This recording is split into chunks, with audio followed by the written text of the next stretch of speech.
And my hope for myself is that when I encounter books that I don't get, that I will still continue to have hope eternal and really scrape and claw for what is positive about this book. What is one thing I really enjoyed? Maybe it was a description of a diner or of a woman's hair or whatever it is. My hope and prayer is that I will sow seeds of positivity into the world. That is my hope and prayer, and not just write somebody's book off as negative, because writing is like wonderful and glorious and torturous. And, it's a slicing open of yourself and allowing the world to see what is going on between your ears. Welcome to Amy Liz Harrison's podcast, Eternally Amy, a mum of eight's journey from jail to joy, a Gen Xer who overcame her struggle with alcohol to become a best-selling author and mental health advocate. She shares stories of hope and offers ideas for others struggling with mental health challenges. One thing is for sure, you'll leave with something to chew on. And now, here's your host, Amy Liz Harrison. Greetings, compadres. Okay, after I got a couple of negative-ish reviews on my Kiss Your Brain series last month in January, I decided maybe I would do a little series, a mini series, if you will. Like Lonesome Dove. Just kidding. You have to be my age to understand that. But anyway, and the series would be on the concepts of writing and failure, which is also the title of a book by Stephen Marche called On Writing and Failure, which I read for the first time last year. And my friend Ted Neal, an author, recommended it to me, and it blew me away. It was just so spot on and so good. And it's something that I continually pull out and peruse. And, on that note, before I get started, I have to say, books, they're like lifesavers. They just are something that you can just go back to and rely on again and again for that same feeling of whatever gave you goosebumps to begin with when you read it the first time, right? They say that, a book is a gift you can open again and again. And it's really true. That cliche is true. And if it weren't true, it wouldn't be a cliche. And so I can think of so many books that I've come back to time and again. And this book on writing and failure is one of them. Big Book of Alcoholics Anonymous is another one, right? The 12 Steps and 12 Traditions is another one. Gift from the Sea by Anne Morrow Lindbergh is another one. These are the gifts that keep on giving. And we all have them. We all have books that have spoken to us, that have resonated with us. Books where you read them and you feel seen. You feel understood. You feel like you have been inside one person's mind and experience, and you have this shared connection, even if the person is dead, okay, who wrote the book. And it's just magical. It is a magical feeling. It's like with Anne Morrow Lindbergh, I feel like she opened her private thoughts and heart to womankind, and I could meet her where she was, even though she's been long deceased. But the same is true for so many books like hers in my life that I just keep coming back to. And so the sort of moral of this whole talk, which I'm going to share with you, spoiler alert right now at the beginning of this podcast episode, the whole moral is, everything is not for everybody, and we're all different. And I realize that when I leave a review for an author friend, let's say, what I do is, even if I hated the book, okay, between you and me, even if I hated the book, I will scrape and claw and search it for something that I can say that was positive, that I loved or appreciated or identified with, and I realize that not everybody is like that there are people out there who want a book to be catered to them specifically. And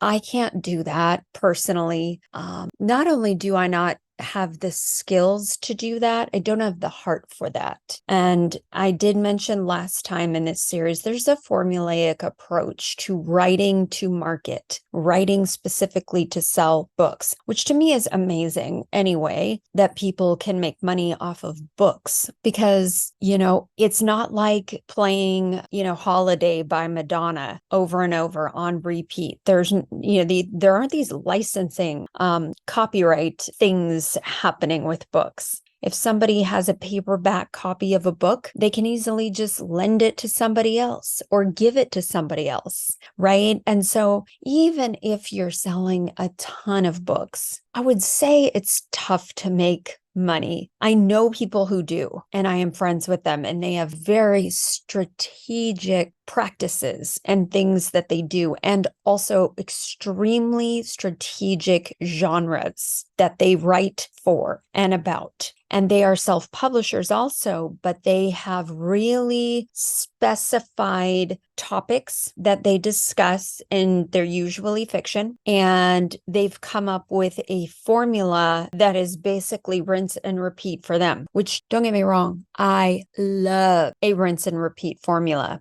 I have found for my life that doesn't exactly work as prettily as I wish that it would. But the difference is I have to write from my experience. I don't write from knowledge. I write from my experiences.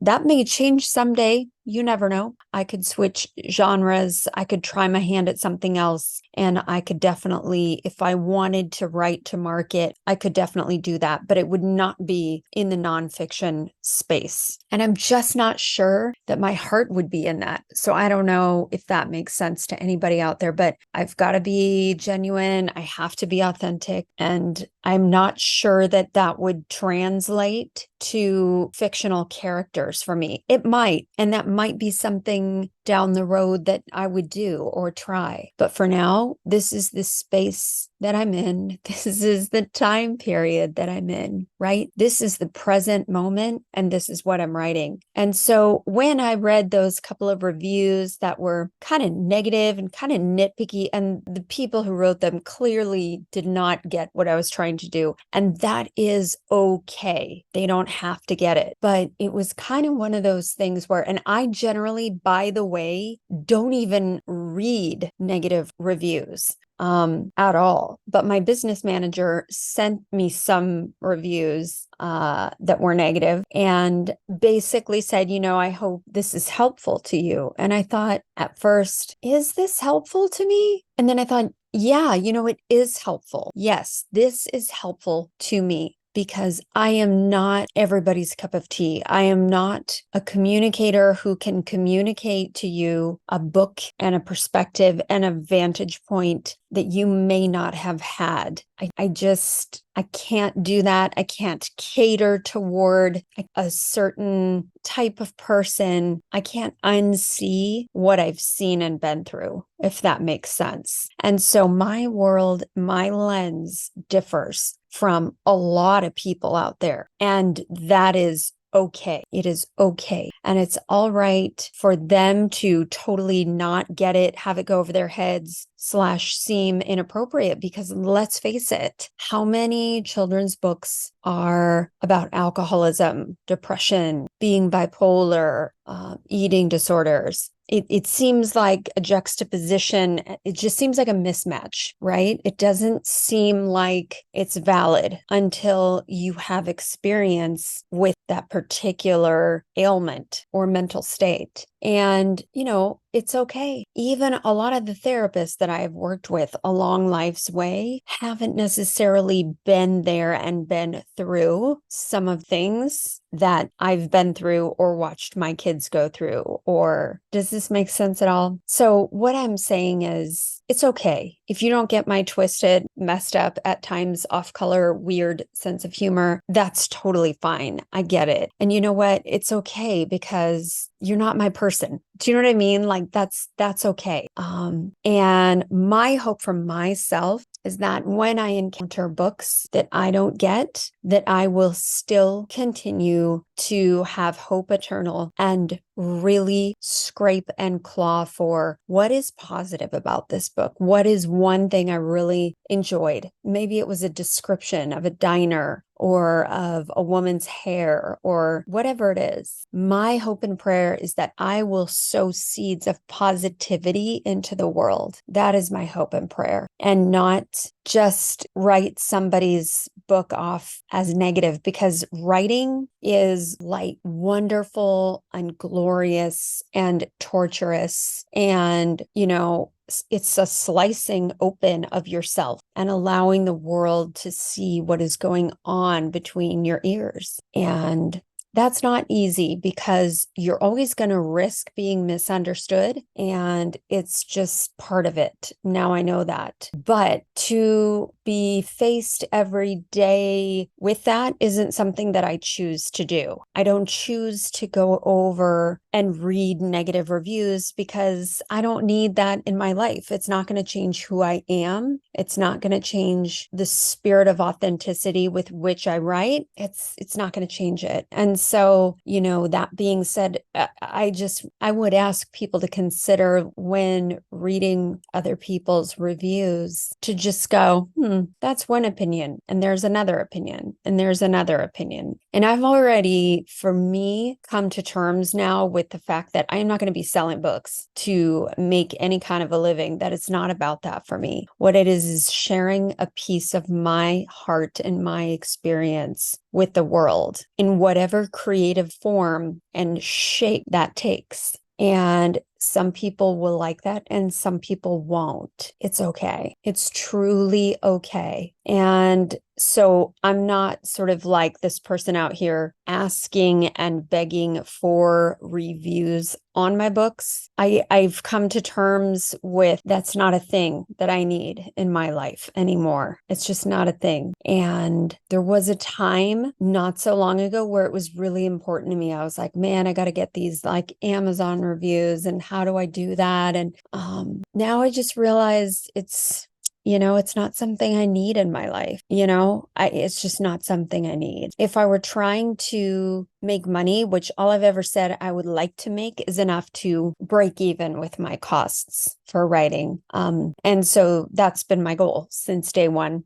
Not for a profit, but it's kind of one of those things where I would be a comedian or a chef or something like that, where I could get that real positive validation in person from people. But also, I've never been in a situation at a restaurant, for example, where I have heard another person say to the server, hey, you know what? Why don't you go ahead and tell the chef that, if they add cilantro to all their dishes, that's probably gonna resonate with more people than just this, right? I've never heard people give advice or feedback to somebody else's craft the way people do with writers. It's really weird. I mean, even the fact that we have editors, which makes total sense to me, and I believe in editors. Oh my gosh. But I'm even thinking about when I wrote Eternally Awkward, and my editor and I,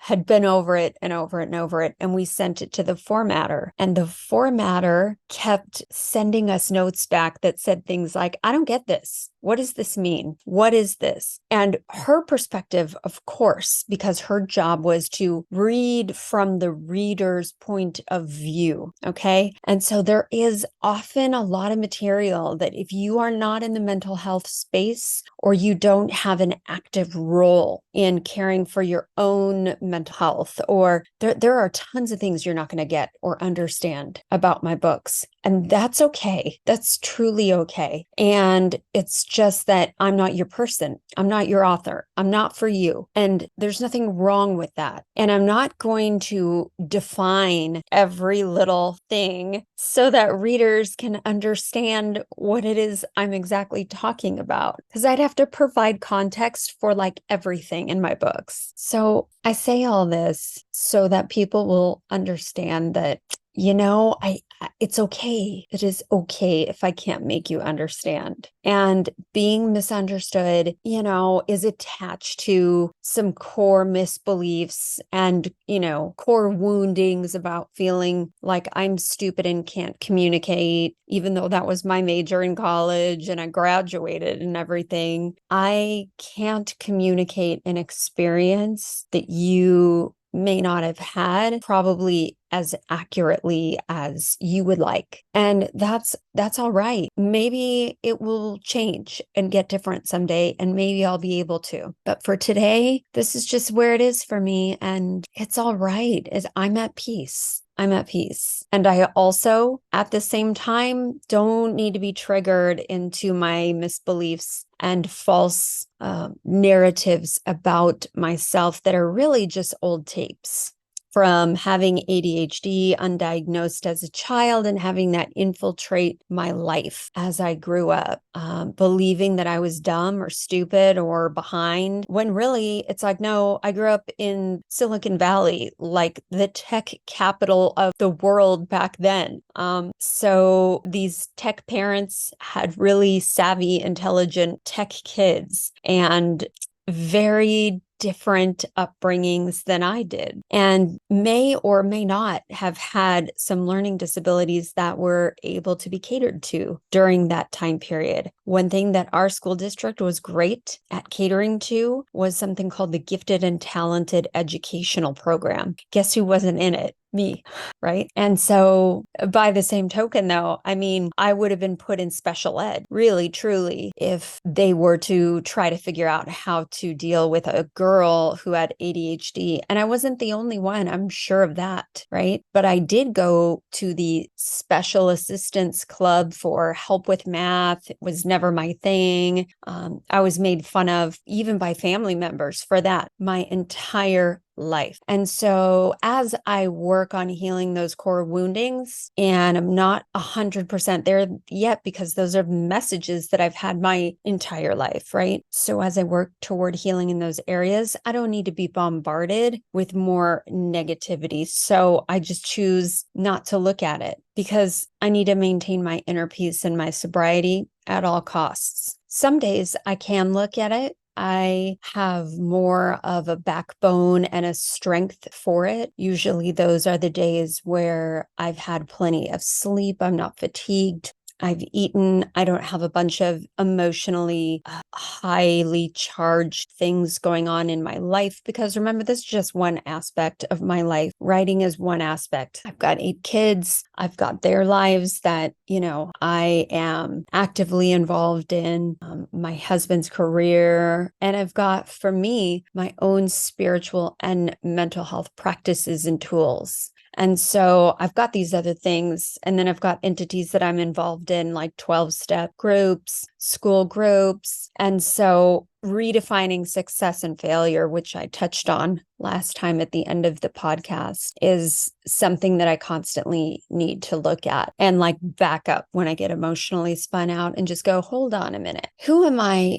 letting define what success and failure is, right? How am I defining this at this time? And most of the time I can reframe and get myself out of a spin. And sometimes there are just some days where, nope, I'm not feeling it today. I've had too many negative things dragging me down recently, and I can't handle another one. So it's progress, not perfection. And I'm getting there with working on it. But I don't think there's any shame in saying, you know what? I can't have that negative energy in my life right now. Because you know what? I get to live with me, and I have to live with me. And so in order to protect myself, I have to take steps to set up clear boundaries sometimes. It is what it is. Okay, without further ado, the reading that I was going to read at the beginning of this podcast. This is page 65 of the ebook On Writing and Failure by Stephen Marche. He says, I don't want to hear any whining. I really don't. To become a successful plumber requires talent, dedication, and luck. To become excellent as a waiter, as a florist, as an upholsterer requires sacrifice. I guess because writers so often emerge out of academic institutions, it takes them a while to recognize how tough it is to make a living. You think it should be easy to sell your feelings. You want to be congratulated for it. You want them to throw you a big party. The internet loves to tell stories about famous writers facing adversity. Jack London kept his letters of rejection impaled on a spindle, and eventually the pile rose to 4 feet. Around 600 rejections. Marcel Proust and Beatrix Potter had to self-publish. It took Agatha Christie 5 years to find her way into print. There are 1,000 examples. Twilight was rejected 14 times. The Diary of Anne Frank 15 times. A Wrinkle in Time 26 times. Gone with the Wind 38, and so on. These stories are supposed to be inspiring or a testament to the idiocy of the literary gatekeepers or something. What I find strange is that anyone finds it strange that there's so much rejection. The average telemarketer has to make 18 calls before finding someone willing to talk with him or her, and that's for shit people might need, like a vacuum cleaner or a new smartphone. Nobody needs a manuscript. And I had that little chunk in last time, if that sounds familiar. And it continues on. Don't tell me about failures on the way to successes. Don't tell me about how it's all going to work out. Don't show me J.K. Rowling scribbling her children's book on the train with draft paper because she couldn't afford notebooks. Those stories are about as useful as lottery ads are to retirement planning. If you want inspiration, show me Johnson passed out on the glass house floor. Show me Melville scribbling Billy Budd on breaks from the customs house. Keats listening to the fountain by the Spanish Steps. Anna Kamatavota begging her friends to memorize her lines because she was too afraid to write them down. Those are legitimate goals. Those are real ambitions. Yeah. And I think it was Hemingway who said, all you have to do to write, and I'm paraphrasing, is open your typewriter and bleed, right? And that's not necessarily the way it is today. And don't hear what I'm not saying. I am all about AI and the different ways that it can help authors, especially in the brainstorming processes or the processes where, we writers might be stuck or need a few nudges or ideas, okay? But in this day and age, and it's only going to get, I don't want to say worse because that sounds negative, but we're only on the cusp of AI writing as people begin to realize that they can write a book with AI in a day, okay?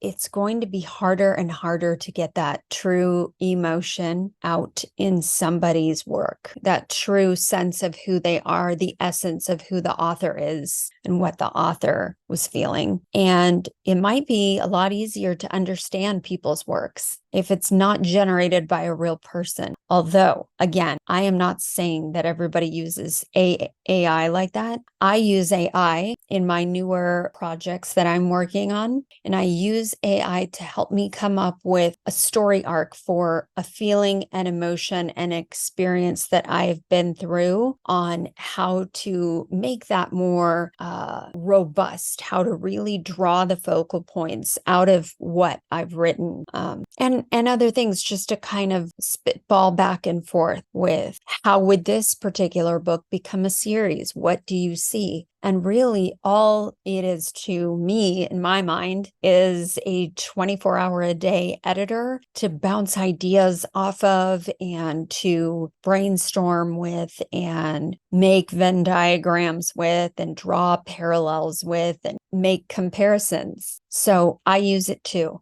So I don't want anybody to think I'm judging AI. I am not.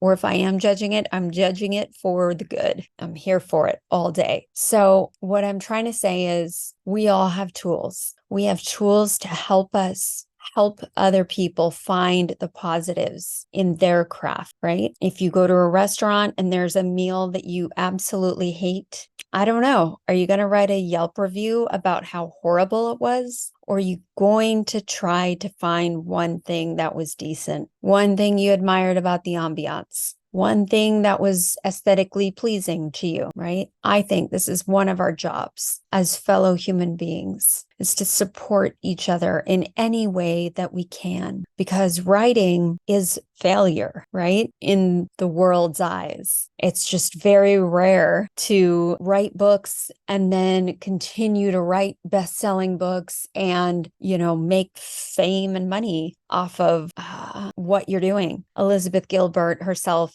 she's the one who wrote Eat, Pray, Love, said that she was super worried about writing her next book after Eat, Pray, Love, because how do you top it? How do you top Eat, Pray, Love and the success that book brought her? And she published it, and it was a flop in terms of what other people thought of it, right? How it was received. And she said she just went on writing. She just kept going, because the thing is it's an opinion, right? And out of an author's entire career, you're going to get some quote unquote flops, maybe a lot of flops. They say in baseball, they always compare baseball to being the sport of failure, right? That really it's like you got to hit well 3 times out of 10. So you have to have like a 30% success rate or something to be a great baseball player. And so I can't help but think that writing is very similar. It's like life. And the deal is this, and I'll wrap this up with this, is that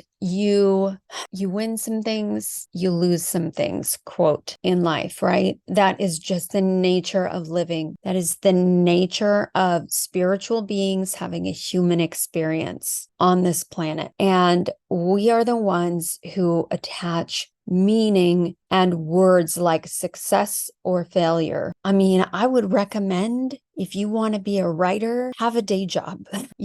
I would recommend that, because if you're going to need money to support your habit and your craft, it may not come from writing. Now it may. You may, there are plenty of authors out there and a whole gang of conference members who I adore in 20 Books to 50K, which is this awesome conference that I've attended the past couple of years. And these people have figured out how to make money, even retire off of writing. And it's very specific, and mad props to them. Mad props. I'm writing in a different space. But I would say that above all else, writing and putting yourself out there is risky. It's just risky. It's personal. It's private, and it is very much like doing an autopsy of your life and then presenting the findings to somebody else. And then the first thing that somebody else could say is like, accident? That was no accident. There's foul play involved, or whatever. There's always going to be somebody right there to let you know it sucked, let you know that you suck, and that they know how to do it, or they can do it better, or whatever. And as a mother and a parent, it's so important for my kids to see me quote unquote fail, because life is mostly quote failure if you are going to define it the way the world does today. And the thought I'm going to leave you with is, maybe it's just a series of doors. One door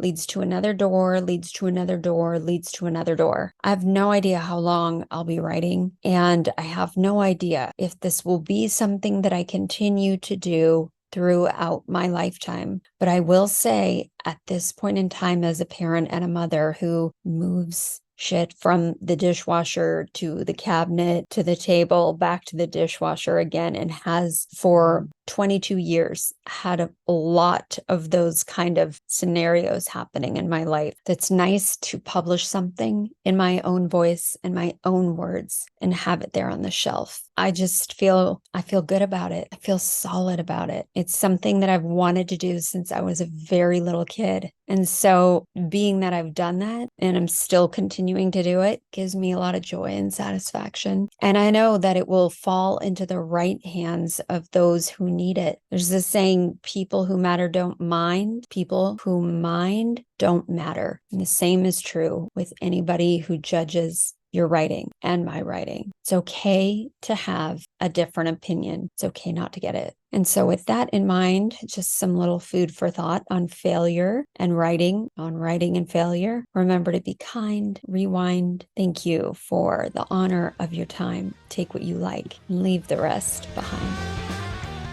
Thank you so much for listening to Eternally Amy, a mum of eight's journey from jail to joy. Amy Liz Harrison is a best-selling author, speaker, 12-step coach, meditation teacher, and recovery advocate. To find out more, please visit amylizharrison.com. You can keep up with Amy on all platforms by following @AmyLizHarrison.